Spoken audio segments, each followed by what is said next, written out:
प्यारे बच्चों, स्वागत है आप सभी का आपके अपने YouTube चैनल प्रतिज्ञा क्लासेज पे। दोस्तों, मैं हूं प्रिंस यादव और चलिए आज के इस वीडियो में हम आपको पढ़ाने वाले हैं एनसीईआरटी गणित। जी हाँ प्यारे बच्चों, एनसीईआरटी गणित में आज हम एक ऐसा इम्पोर्टेंट ऑब्जेक्टिव क्वेश्चंस लेकर के आए हैं जो आपको मैट्रिक बोर्ड फाइनल परीक्षा 2024 में बिल्कुल आपको मिलने वाला है। तो प्यारे बच्चों, जैसा कि आपने थंबनेल को देख के क्लिक किया है वैसा ही आपको हूबहू सेम वही देंगे जो आपको फाइनल बोर्ड परीक्षा में जो आएगा। ठीक है ना प्यारे बच्चों। तो यहाँ पर देखेंगे मैट्रिक परीक्षा कक्षा 10वीं के लिए BSEB 2024 यानी गणित का मूल मंत्र यानी मैथ्स। तो प्यारे बच्चों, मैथ्स में हम आपको टोटल ऑब्जेक्टिव क्वेश्चंस करवाने वाले हैं। ठीक है ना, टोटल के टोटल आपको हम ऑब्जेक्टिव प्रश्न करवाने वाले हैं। डेली हमारा लाइव क्लासेज चलता है इसी चैनल पे। आप हमारे साथ लाइव क्लासेज में भी ज्वाइन हो सकते हैं। ठोक देंगे कॉन्सेप्ट दिमाग में, आइए ना हमारा क्लास में। ये बिल्कुल ये सच्चाई बात है। ठीक है ना प्यारे बच्चों। तो चलिए, और एक बात और मैं बताना चाहता हूँ कि अगर आप हमारे साथ पेड क्लास में जुड़ना चाहते हैं तो आप अभी ही आप अपने मोबाइल में प्ले स्टोर पे जाके और सर्च कीजिए प्रतिज्ञा क्लासेज एप्लीकेशन और वहाँ से उसे इंस्टॉल करके रजिस्टर कर लीजिएगा। उसके बाद आप हमारे साथ जो है पेड क्लास में जुड़ सकते हैं। अदरवाइज टेलीग्राम हो, व्हाट्सअप ग्रुप हो, इस सब का लिंक आपको इसी वीडियो के नीचे डिस्क्रिप्शन में मिल जाएगा। ठीक है ना प्यारे बच्चों। तो चलिए शुरू करते हैं। इससे पहले अगर इस परिवार पे नए बने हैं तो चैनल को सब्सक्राइब कर लीजिएगा और साथ ही साथ वीडियो को लाइक भी कर दीजिएगा और पसंद आएगा तब आपको शेयर करना है। चलिए, तो प्यारे बच्चों यहाँ पर आज का फर्स्ट प्रश्न हम देखने वाले हैं। लिखा गया है कि घात एक वाले बहुपद कहलाते हैं। जी हाँ प्यारे बच्चों, घात एक वाले बहुपद क्या कहलाते हैं पता है? देखिए, एक घात वाले यानी रैखिक कहलाएगी। सिंपल सी बात है कि एक घात वाला बहुपद रैखिक कहलाता है। अब इसका व्यापक रूप क्या होता है?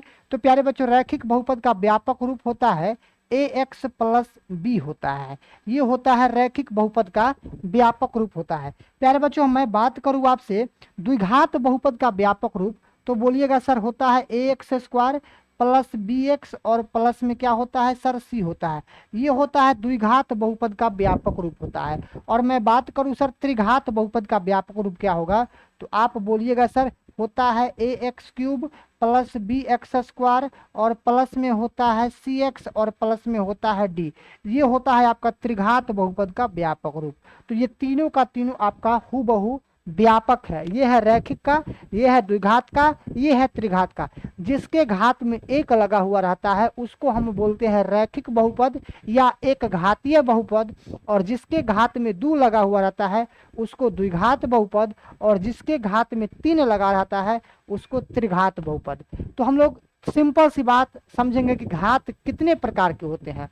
तो हम लोग सिलेबस के अनुसार समझेंगे तो घात यानी बहुपद का जो प्रकार होते हैं ये तीन प्रकार के होते हैं, रैखिक, द्विघात और त्रिघात। लेकिन आवश्यकता के अनुसार पे जो है बहुपद अनेकों प्रकार के हो सकते हैं। जैसे मान लीजिए x के पावर में 4 रहे तो चरघाती बहुपद, x के पावर में 5 रहे तो पंचघातीय बहुपद। तो मेरा कहने का सेंस ये हुआ कि सिलेबस के अकॉर्डिंग बहुपद तीन प्रकार के और आवश्यकता के अनुसार जो है अनेकों प्रकार के हो सकते हैं। आई होप कि आप लोग को डाउट जो होगा वो डाउट आज के इस प्रश्न के साथ आपको क्लियर हो गया होगा। चलिए बढ़ते हैं अगले प्रश्न पे। तो इस प्रश्न का हमारा क्या हो जाएगा जवाब कि एक घात वाला बहुपद क्या कहलाता है सर? रैखिक बहुपद कहलाता है। क्लियर। आइए प्यारे बच्चों अगला प्रश्न पे, दूसरा नंबर प्रश्न पे देखिएगा। कहा गया है निम्नलिखित में से कौन रैखिक बहुपद है? जी हाँ प्यारे बच्चों, आपके सामने विकल्प है। इस विकल्प को पकड़ना है कि इस विकल्प में से ऐसी कौन सा विकल्प है जो रैखिक बहुपद का मतलब कि रैखिक बहुपद को सूचित करता है। तो प्यारे बच्चों देखिए, रैखिक का पहचान मैंने बता दिया है इसका व्यापक कि होता है AX प्लस B। यानी प्यारे बच्चों इसमें जो है ना, इसमें पावर एक के रूप में छुपा हुआ रहता है यानी छुपा रुस्तम के रूप में। तो आप कह सकते हैं ऑप्शन पे डिपेंड करता है। देखिए 2x स्क्वायर माइनस 3, यहाँ पर स्क्वायर यानी x के पावर में 2 है तो ये आपका द्विघात होगा, तो ऑप्शन ए हमारा गलत। एक्स स्क्वायर ये भी द्विघात होगा तो ऑप्शन बी भी गलत। और सी देखिए तो सी हमारा x प्लस 1 है, यानी x के पावर में कुछ ना है तो एक है ना, यानी यही हुआ हमारा रैखिक बहुपद। ठीक है ना, तो ऑप्शन नंबर सी वाला हमारा बिल्कुल सही हो जाएगा। आई होप कि आप लोग को क्लियर हो गया होगा ये सवाल। आते हैं अगले नेक्स्ट क्वेश्चन पे। हमारा अगला प्रश्न देखिएगा, तीसरा नंबर प्रश्न, और इसको थोड़ा सा समझिएगा। बहुपद x square plus 2x plus 1 का एक शून्यक क्या है? प्यारे बच्चों, एक शून्यक हमसे पूछा गया है। ये बोर्ड एग्जाम 2024 में बिल्कुल इस प्रकार का प्रश्न पूछता है और आएगा ही आएगा हर हाल में। तो देखिए इस प्रकार का प्रश्न को हम कैसे बनाएंगे। सबसे पहले लिखा हुआ है प्यारे बच्चों एक्स स्क्वायर, और प्लस में लिखा हुआ है 2x, और प्लस में लिखा हुआ है 1 इक्वल टू, आप अपना मन से 0 कर लीजिए। 0 क्यों करेंगे? क्योंकि मुझे शून्यक निकालना है, तो शून्यक निकालने के लिए हमको बराबर के उस पर हम 0 लगाएंगे ही लगाएंगे। अब प्यारे बच्चों इसको समझिएगा बनाएंगे कैसे। ये जो इक्वेशन है ना, ये 3 टर्म में है। बराबर से पहले एक टर्म, 2 टर्म और एक 3 टर्म, तो 3 टर्म में ये क्वेश्चंस यानी इक्वेशन दिया हुआ है। इसमें शून्यक बनाने का बस एक ही तरीका है, उसको आप फॉलो कीजिएगा। फर्स्ट टर्म और लास्ट टर्म इन दोनों को आप मल्टीपल करवा दीजिए, गुना करवा दीजिए। एक को एक्स स्क्वायर से गुना करवाएंगे तो हो जाएगा एक्स स्क्वायर। अब इस एक्स स्क्वायर को हम ऐसा 2 भाग में बांटेंगे जिसको खंड करने पर जो है ना एक्स स्क्वायर आना चाहिए, और जोड़ने घटाने पर हमारा 2x आना चाहिए। तो आप बोलोगे सर अगर हम x को गुना करवा देंगे x से तो ये तो एक्स स्क्वायर हो जाएगा, और x को जोड़ेंगे तो जोड़ने पर ये आ जाएगा 2x, यानी ये आया जोड़ने पर 2x और ये आया गुना करने पर 2x। तो प्यारे बच्चों कहीं ना कहीं ये सेटिस्फाइड कर रहा है। तो आई होप कि आप लोग को डाउट क्लियर हो गया होगा। अब आते हैं हम लोग बनाने क्वेश्चंस को सॉल्व करते हैं। देखिए यहाँ तो ये एक्स स्क्वायर है ही, इसको तोड़े हैं तो क्या लिखे हैं x प्लस एक्स, यानी 2x और x को गुना करेंगे तो एक्स स्क्वायर, प्लस में यहाँ पर 1 है, बराबर कर देंगे हम 0। क्लियर? x यहाँ पर 2 ठो है, एक ठो कॉमन ले लीजिए, यहाँ से एगो x अंदर में बचेगा, प्लस x कॉमन आ गया है तो हमारा 1 बचेगा, प्लस यहाँ इन दोनों में देखिए कॉमन हमारा 1 बन रहा है, x हमारा अंदर में आ जाएगा और प्लस हमारा 1 रहेगा ही रहेगा, बराबर 0 कर लेंगे।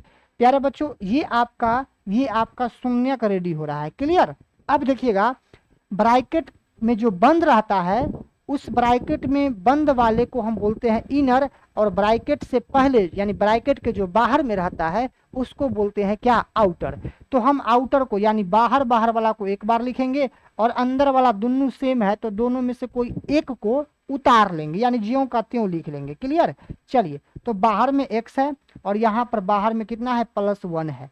ठीक है ना, और इन दोनों ब्रैकेट में से कोई एगो को आप लिख लीजिए तो x + 1 ही लिखाएगा, बराबर आप कर दीजिए 0। इसको 2 पार्ट में विभाजित कर दीजिए। तो प्यारे बच्चों 2 पार्ट में बांटिएगा तो लिखिएगा क्या? x + 1 बराबर 0। आप बोलिएगा x बराबर, ये 0 खत्म होगा, +1 उधर जाके बनेगा -1 बनेगा, यहाँ भी सेम बनेगा, x + 1 बराबर 0। तो कहिएगा सर x बराबर क्या बनेगा प्यारे बच्चों? -1 बनेगा। क्लियर ना? तो आपसे प्रश्न में एक शून्यक बोला है, लेकिन यहाँ पर तो दो शून्यक ना आया। कितना कितना आया? -1 आया। तो दोनों में से कोई एक डाल लीजिए। आपके ऑप्शन में -1 है तो विकल्प नंबर बी को डाल लीजिए, कोई दिक्कत नहीं है। इसी प्रकार से आपको शून्यक को निकालना पड़ेगा एग्जाम में बाबूरे। ठीक है ना? चलिए आते हैं अगले प्रश्न की तरफ। अगला प्रश्न हो जाएगा हमारा 4th नंबर। समीकरण युग्म 2x + 3y बराबर 11 और 2x - 4y बराबर -24 के हल है। प्यारे बच्चों इसको देखिए, फर्स्ट इक्वेशन लिखा हुआ है 2x + 3y और बराबर है 11 यानी 11। इसको इक्वेशन नंबर फर्स्ट कर लीजिए। और सेकेंड क्या है प्यारे बच्चों? तो 2x - 4y बराबर -24 यानी 24 है। इसको आप इक्वेशन नंबर सेकेंड कर लीजिए। क्लियर? आपसे विनम्र यही करते हैं कि प्यारे बच्चों इस इक्वेशन को फर्स्ट और सेकेंड को आप आपस में मर्ज कीजिए। मर्ज क्यों करेंगे? क्योंकि इसको आप विलोपन विधि से हल कर दीजिए, वही हो गया मर्ज। देखिए यहाँ पर माइनस कर लीजिए, प्लस है तो ये माइनस है तो प्लस कर लीजिए, ये माइनस है तो आप इसे प्लस कर लीजिए। क्लियर? अब देखिएगा 2x से 2x हमारा रफा दफा हो जाएगा ना? हाँ सर ये तो बिल्कुल हो जाएगा। अब देखिए 3 प्लस में 4 प्लस में, तो 4 और 3 बचेगा हमारा 7y, और बराबर इन दोनों को आप जोड़िएगा तो 4 1 हो जाएगा 5, और 2 और 1 हो जाएगा 3, यानी 35 हो जाएगा। तो प्यारे बच्चों यही कहना है कि 7 से 35 को काटिए तो 5 बार में आ गया, यानी y का जो वैल्यू निकला कितना निकला, 5 निकला, यानी y का जो मान निकला ये 5 निकल गया। अब y का मान समीकरण 1 में डाल लेंगे, तो हम क्या करेंगे प्यारे बच्चों, y का मान समीकरण 1 में रखने पर, y का मान समीकरण 1 में देने पर, 1 में क्या करने पर, देने पर, ठीक है ना प्यारे बच्चों। ये आपको लिखना ना है लेकिन समझाने के लिए हम लिख दिए हैं, ठीक है ना। चलिए y का मान समीकरण 1, समीकरण 1 क्या है प्यारे बच्चों, 2x है और प्लस 3y है, तो y यानी कांस्टेंट और वेरिएबल के बीच में गुणा का संबंध रहता है, तो कांस्टेंट 3 है और वेरिएबल y है, तो y का मान यहाँ से 5 आया है, 5 रख लीजिए और बराबर हो जाएगा आपका 11, ठीक है ना। तो ये हो जाएगा प्यारे बच्चों 2x प्लस 5 तिहाई हो जाएगा 15 और बराबर हो जाएगा 11, क्लियर। तो प्यारे बच्चों आप बोल सकते हो 2x बराबर ये 11 हो जाएगा और ये प्लस वाला है इधर आके हमारा ये 15 माइनस में बनेगा, तो आप बोल सकते हो कि 2x बराबर 11 में से 15 गया तो माइनस में बोलिएगा कितना सर, तो 4 बोलिएगा, ठीक है ना। और आप यही कहिएगा सर 2 से 4 काट सकते हैं 2 बार में, तो हमारा x का जो मान निकल सकता है माइनस में 2 आ सकता है, क्लियर। तो आपका y का मान 5 आया और x का मान हमारा 2 आया। अब ऑप्शन पे डिपेंड करता है कि ऑप्शन कौन है, तो -2 और 5, -2 और 5 हमारा ऑप्शन नंबर डी में है। x का मान -2 और y का मान 5 है, तो y का मान 5 है। इसी प्रकार से आपको एग्जाम में हूबहू सेम बनाना है, क्लियर। चलिए आ जाइए अगले प्रश्न पे। अगर प्यारे बच्चों समझ में आता है ना तो साथ ही साथ चैनल को सब्सक्राइब भी कर लीजिएगा और हमारे साथ लाइव क्लासेज में भी आप जुड़ सकते हैं। प्रत्येक दिन शाम को 6 बजे से लाइव क्लासेज चलता है, ठीक है ना। चलिए आ जाइए 5 नंबर प्रश्न पे। यदि cos थीटा बराबर 4/5 तो tan थीटा का मान क्या होगा प्यारे बच्चों। देखिए cos थीटा का मान लिखा हुआ है प्यारे बच्चों, कितना है दिया हुआ, तो सर cos थीटा का मान है 4 में कितना है प्यारे बच्चों, 5 है। तो आपको पता है ना सर, आपको पता है ना कि cos थीटा बराबर फॉर्मूला क्या होता है, cos थीटा बराबर होता है आधार बटा कर्ण, यानी प्यारे बच्चों b यानी b बटा क्या होता है, h होता है, यानी बेस बटा हाइपोटेनस होता है। तो आप पाइथागोरस प्रमेय का इस्तेमाल करके आप परपेंडिकुलर यानी लंब निकाल लीजिए, तो यानी p यानी लंब बराबर होता है √अंडर कर्ण स्क्वायर माइनस क्या, आधार स्क्वायर। तो कर्ण यानी h है, h हमारा कितना है 5 है, तो 5 का स्क्वायर कहिएगा 25 हो जाएगा और मतलब माइनस, और b हमारा 4 है तो 4 का स्क्वायर कहिएगा कितना 16 हो जाएगा। तो 25 में से 16 को घटाइएगा तो रूट में 9, रूट में 9 किसका वर्गमूल है प्यारे बच्चों, तो 3 का वर्गमूल है। तो 3 आपका आ गया परपेंडिकुलर यानी लंब आ गया। आपसे पूछा है सवाल में tan थीटा का मान क्या होगा, तो सर tan थीटा बराबर पता है आपको क्या होता है, tan थीटा बराबर होता है लंब बटा आधार यानी p बटा b होता है। p का मान बताइए, p का मान निकाले हैं यहाँ से हम 3 और बट्टा में b यानी कितना, आधार कितना है प्यारे बच्चों, बेस कितना है 4 है, तो 3/4 हमारा फाइनल आंसर निकल गया, 3/4। ऑप्शन देखिएगा प्यारे बच्चों, तो विकल्प नंबर आपको बी में मिलेगा, क्लियर। चलिए आइए अगले प्रश्न की तरफ।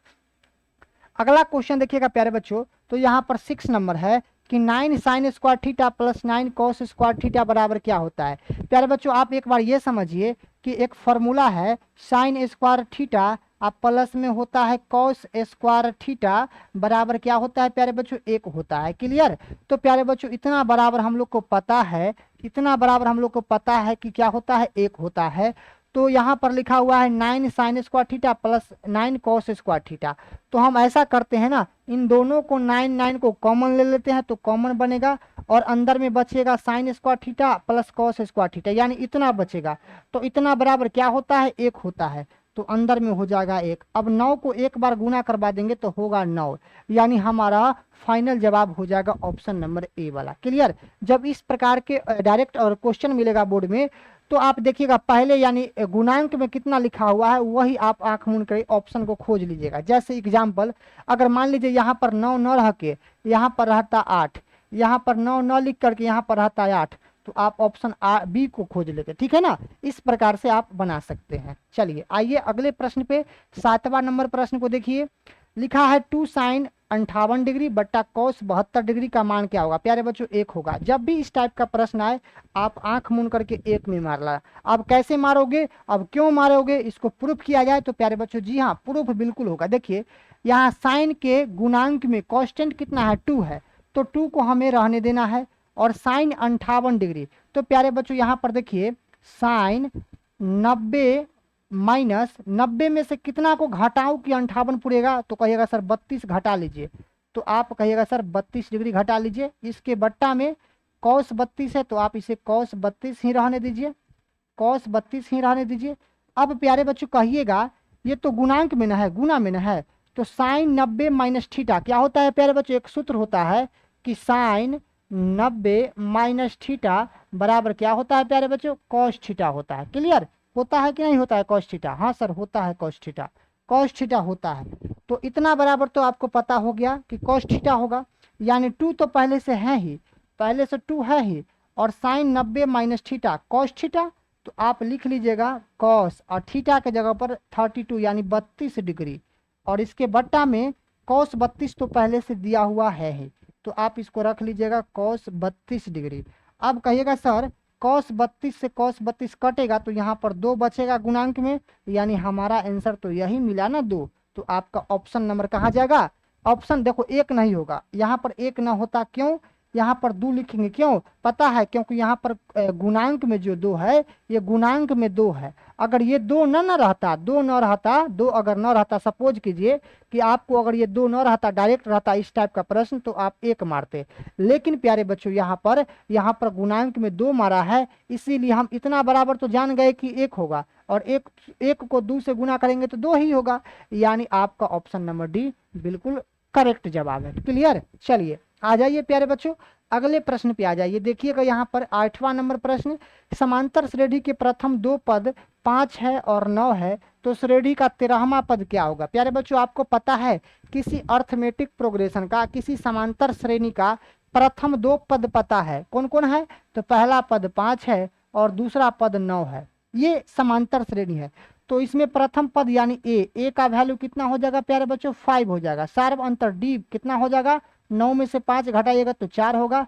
हमें कहा गया है 13वां पद, 13वां का मतलब क्या होता है प्यारे बच्चों? ए 13 बराबर होता है ए प्लस में 12 डी, होता है ना सर? हाँ हाँ होता है। अब बताइएगा प्यारे बच्चों ए का मान होगा 5 और प्लस में 12 गुना डी का मान हो जाएगा हमारा 4। क्लियर? तो कहिएगा सर 5 प्लस 12 चौक होता है 48, 48 5 जोड़ लीजिए, 48 5 हो जाएगा 53। क्लियर? तो हमारा फाइनल जवाब हो जाएगा आपका कौन? ऑप्शन नंबर खोज लीजिए तो सी नंबर हो जाएगा। सही है ना? चलिए बिल्कुल आप लोग समझ रहे होंगे। आइए प्यारे बच्चों अगला प्रश्न की तरफ। 9 नंबर प्रश्न को देखिएगा, तो कहा गया है यदि किसी एपी में प्रथम पद ए है, सार्व अंतर डी है और अंतिम पद एक्सक्लामेशन है, तो पदों की संख्या n हो तो डैश डैश डैश, यानी विकल्प को चयनित करना है। तो प्यारे बच्चे मैं आपको बता दूं, प्यारे बच्चों मैं आपको बता दूं कि प्रथम पद किसको बोलते हैं सर? तो मैंने कहता हूं कि प्रथम पद जो है प्यारे बच्चों ए को बोलते हैं। और प्यारे बच्चों सार्व अंतर किसको बोलते हैं? जिसको हम लोग कॉमन डिफरेंट कहते हैं, तो सार्व अंतर प्यारे बच्चों डी को बोलते हैं। और डी बराबर फॉर्मूला क्या होता है प्यारे बच्चों? तो A2 माइनस A1 होता है, ये सार्व अंतर का फॉर्मूला होता है। ठीक है ना? और प्यारे बच्चों पदों की संख्या बोला जाए तो क्या कहिएगा? तो सर पदों की संख्या ना, पदों की संख्या को हम क्या बोलते हैं पता है सर? n बोलते हैं। प्यारे बच्चों आपको बोला जाए पदों का अंतर तो बोलिएगा डी को। प्यारे बच्चों आपको बोला जाएगा योग या योगफल बोला जाएगा, तो आप इसे क्या बोलिएगा? तो सर योग या योगफल को हम ना SN के नाम से जानते हैं। और प्यारे बच्चों आपको यहाँ पर बोला जाएगा कि सर अंतिम पद किसको बोलते हैं? तो प्यारे बच्चों अंतिम पद हम किसको बोलते हैं पता है? अंतिम पद कहिए या इसी को बोलिए प्यारे बच्चों लास्ट पद कहिए। ठीक है ना?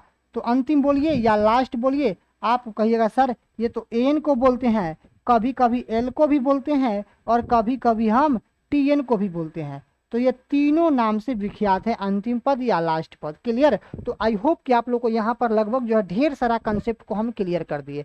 अब आते हैं डायरेक्ट फॉर्मूला पे। तो हमारा एक फॉर्मूला बनता है एन बराबर होता है प्यारे बच्चों A प्लस N-1 इंटू में क्या होता है डी। एन यानी अंतिम पद, ए यानी प्रथम पद, एन यानी पदों की संख्या और डी यानी पदों का अंतर यानी सार्वंतर। तो प्यारे बच्चों इसको यहाँ पर हम एक ऐसे भी लिख सकते हैं, एल बराबर A plus N minus one और इंटू में डी, इस प्रकार से भी लिख सकते हैं। या हम ऐसे भी लिख सकते हैं टी एन बराबर A plus N minus one into D, इस प्रकार से भी लिख सकते हैं। तो आपको क्वेश्चन में प्रथम पद और डी पता है, पदों की संख्या एन पता है, तो अंतिम पद को क्या बोलिएगा, तो अंतिम पद को एन बोलिएगा या एल बोलिएगा, टी एन बोलिएगा, तीनों में से कोई बोल सकते हैं। तो आप ऑप्शन पर डिपेंड करता है कि इस ऑप्शन में इनमें से कौन किसको दर्शाता है। तो आप बोलेगा सर शुरू में तो सब में एल एल है, तो हमारा देखिए यहाँ पर एल है, सब में एक है, तो ऑप्शन ए वाला होगा। एल बराबर होगा A plus N minus one into D, यानी 2 नंबर फार्मूला सेटिस्फाइड करेगा। क्लियर, चलिए आपको समझ में आ गया होगा। अब आते हैं प्यारे बच्चों आज का इस वीडियो का लास्ट क्वेश्चन 10 नंबर, ठीक है ना। प्रथम 20 सम प्राकृत संख्याओं का योग क्या होगा। प्यारे बच्चों योग का मतलब अभी आपको पढ़ाए हैं ना, योग का मतलब एसन होता है। किसी समांतर श्रेणी में जब योग पता करना होता है उसको हम एसन से दर्शाते हैं। तो प्रथम 20 सम प्राकृत है, किसी भी सम संख्या या विषम संख्या प्राकृत संख्या दर्शाता है, ठीक है ना। प्राकृत यानी नेचुरल नंबर, कहने का मतलब गिनती की संख्या। पूर्ण संख्या यानी 0 से चालू होगा, सम संख्या यानी 2 से पूरा पूरा भाग लगेगा, विषम संख्या जो 2 से पूरा पूरा भाग न लगेगा, अभाज्य संख्या जो 1 से और खुद ब खुद से कटेगा। क्लियर। तो प्यारे बच्चों आई होप कि आप लोग को यहाँ पर बहुत सारा डाउट आपको हम खत्म करते हुए आगे बढ़ते हैं, ठीक है ना। तो आप यही कह सकते हैं प्यारे बच्चों कि कहा गया है प्रथम 20 सम प्राकृत। तो प्राकृत से मुझे पता नहीं है, सिर्फ पता है हमको सम से, क्योंकि सम संख्या प्राकृत संख्या ही होता है ना। तो लिखा गया है प्रथम यानी शुरू से लेकर के 20 तक।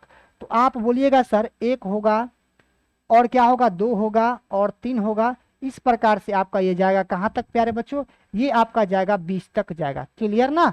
प्रथम 20 सम प्राकृत। तो प्यारे बच्चों क्या 1 2 जाएगा, नहीं जाएगा, क्योंकि ये हो जाएगा आपका नेचुरल नंबर प्राकृत संख्या। लेकिन हमें कहा गया है सम प्राकृत, तो कहीं ना कहीं ये प्राकृत है, सम नहीं है। तो सम को ना मुझे लिखना है, तो आप सम को कैसे लिखिएगा प्यारे बच्चों, आप सम को कैसे लिखिएगा, सम संख्या 2 का टेबल में होता है, 2, 4, 6, 8, इसी प्रकार से प्यारे बच्चों आप लिखिएगा कहाँ तक, 20 तक लिखिएगा। ये आपका सम प्राकृत हुआ। क्लियर। अब प्यारे बच्चों इसमें प्रथम पद को खोज लीजिए, ए बराबर 2। अब सार्वंतर को खोज लीजिए, डी बराबर दूसरा में से पहला पद को घटाइए, 4 में से 2 जाएगा तो 2 बचेगा। अब इसको मान लीजिए पदों की संख्या यानी नंबर ऑफ टर्म, तो हो जाएगा एन बराबर 20। आप सबसे पहले एन का फॉर्मूला लगा दीजिए और इस पे बना लीजिए आप एन माइनस वन और इंटू में कह दीजिएगा डी। क्लियर। अब प्यारे बच्चों एन का मान तो मुझे पता नहीं है, ए का मान पता है कि 2 हो जाएगा, प्लस एन का मान पता हो जाएगा कि प्यारे बच्चों 20 माइनस 1 है, डी का मान पता है कि 2 होता है। अब कहिएगा एन बराबर ये तो 2 प्लस 20 में से 1 जाएगा तो 19, 19 को 2 से गुना कीजिएगा तो 19 दूना 38 हो जाएगा, 20 में से 1 जाएगा तो 19, 19 दूना 38 होता है। अब कहिएगा प्यारे बच्चों एन बराबर 38 और 2 कितना हो जाएगा, 40 हो जाएगा। यानी अंतिम पद लास्ट पद कितना मिला प्यारे बच्चों, 40 मिला। अब हमें योग कहा गया है, तो योग बनाने के लिए आपको पता है एसन का फॉर्मूला लगाइए। एसन का 2 फॉर्मूला होता है, एक बड़ा वाला एक छोटा वाला। तो छोटा वाला लगाइए ना, n बट्टा 2 और इंटू होता है a प्लस ए एन या l। ये छोटा वाला क्यों, क्योंकि n दिया हुआ है, a दिया हुआ है और an भी दिया हुआ है, इसीलिए हम छोटा वाला फॉर्मूला का इस्तेमाल करके बना लेंगे। अब प्यारे बच्चों n यानी नंबर ऑफ टर्म, पदों की संख्या कितना है, 20 है। तो आप बोलिएगा सर 20 और बट्टा में कितना 2 इंटू ए का मान प्यारे बच्चों यहाँ पर से 2 और प्लस एन यानी अंतिम पद कितना लाए हैं, 40 लाए हैं। क्लियर। अब देखिएगा प्यारे बच्चों यहाँ पर थोड़ा सा आप देखिएगा, 2 से 20 को काट लेते हैं तो 10 बार में आएगा। तो यहाँ पर तो प्यारे बच्चों आपका कितना बनेगा, 10 बनेगा। यहाँ पर प्यारे बच्चों थोड़ा सा आप ध्यान देना, यहाँ पर आपका कितना बनेगा, 10 बनेगा, ठीक है ना। और गुना 40 और 2 कितना बनेगा प्यारे बच्चों, 42 बनेगा। तो आप इसे क्या कहना प्यारे बच्चों, आप इसे क्या कहना, 10 दूना 20 के शून्य हासिल रहेगा 2, 10 चौका 40 और 2 हो जाएगा 42।